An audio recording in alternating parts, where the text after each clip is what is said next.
Well, hi there everyone and welcome to my channel. I'm so glad you stopped by today. The recipe I have for you today is for a Mexican cornbread. Now, this recipe is a bread recipe. I don't want you to get it confused with, so I've seen Mexican cornbread casserole recipes and tamale pie recipes. I've even had them, they're very good, but this is not that. This is definitely a bread recipe. You can slice this.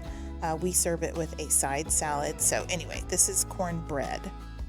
I have another recipe on my channel for a gluten-free cornbread. It's called, I think, sweet cornbread muffins, gluten-free cornbread muffins. You can definitely use that recipe in place of this if you are trying to stay gluten-free. I just wanted to do one with regular flour as well. And so that's what this recipe is. And I've got this in 2 separate pint-and-a-half jars. Because it won't all fit in 1 quart jar, pint-and-a-half jars are 3 cups each, and so that would not fit in a quart jar since it's only 4 cups total.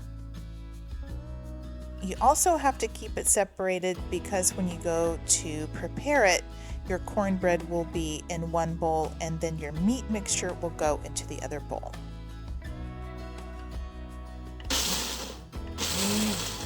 If you've watched my channel before, you know I like to pulse the meat in a blender because I just don't like the texture of the pellets that it comes in. I don't know, it's a me thing. It's a weird thing I have for the texture of that meat. So I prefer to put it through the blender. I just pulse it a couple of times. I don't blend it completely into dust. I just pulse it a couple times and it greatly improves the texture and the mouth feel, at least for me. All these vegetables that we're putting in here are just going to add to the depth of flavor of this cornbread. The corn that you put in, you can bruise it or crush it a little bit in a baggie if you prefer that texture. It's good either way. This is going to get really full on you, so that's why I pause here and kind of push it down a little bit with the back of my measuring cup, but it will definitely all fit in here. If you don't have the pepper jack cheese, you could use our cheddar cheese and you could just add some extra green chilies. Some people add taco seasoning here and it's delicious as well.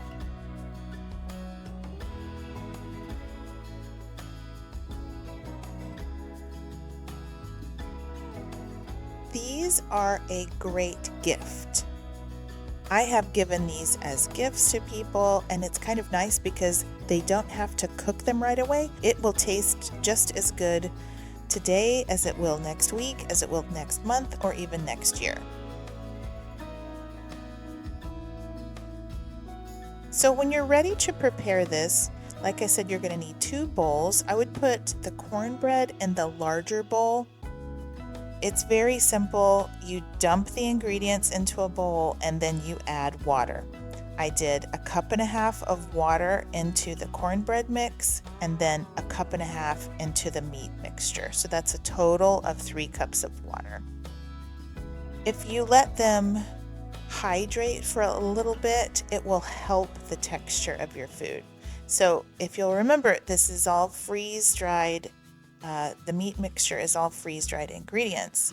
So they do need a little bit of time to be in contact with that water in order to fully hydrate.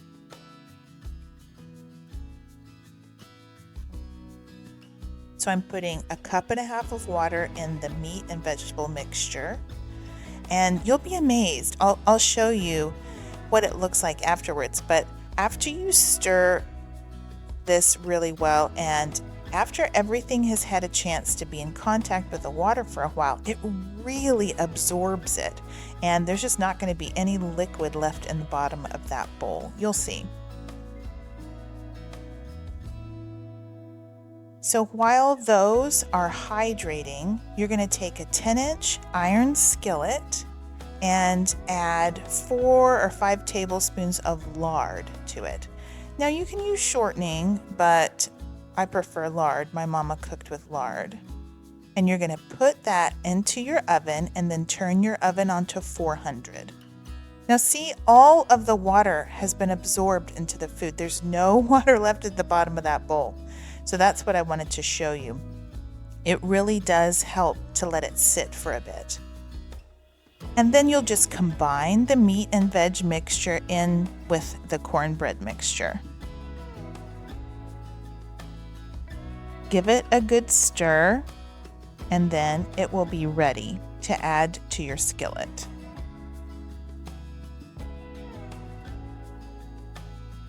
When your oven is finished preheating, the lard will be completely melted. So add half of that straight into the cornbread mixture and quickly give that a stir because it will start to cook that bread. This is a technique I learned from the Pioneer woman, and it works so well. And then once you've got it mixed in there, add it to the iron skillet.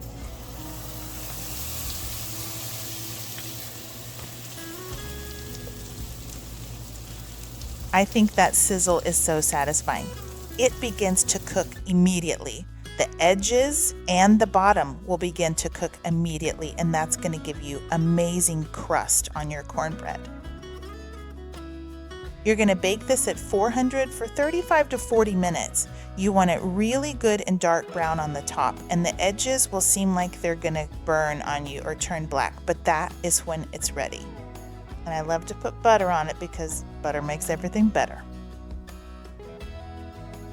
Now see, you can slice this up. This is what I'm saying. This is definitely a bread, not a casserole.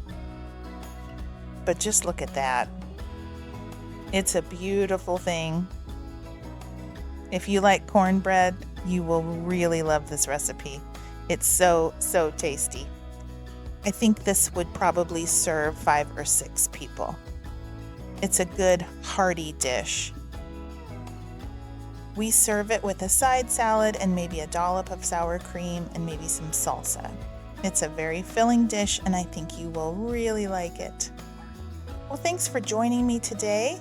If you're interested in ordering any of the Thrive Life ingredients you see featured in my videos, I will put a shopping link below. Anytime you click on that shopping link, it does help my channel. I appreciate that so much.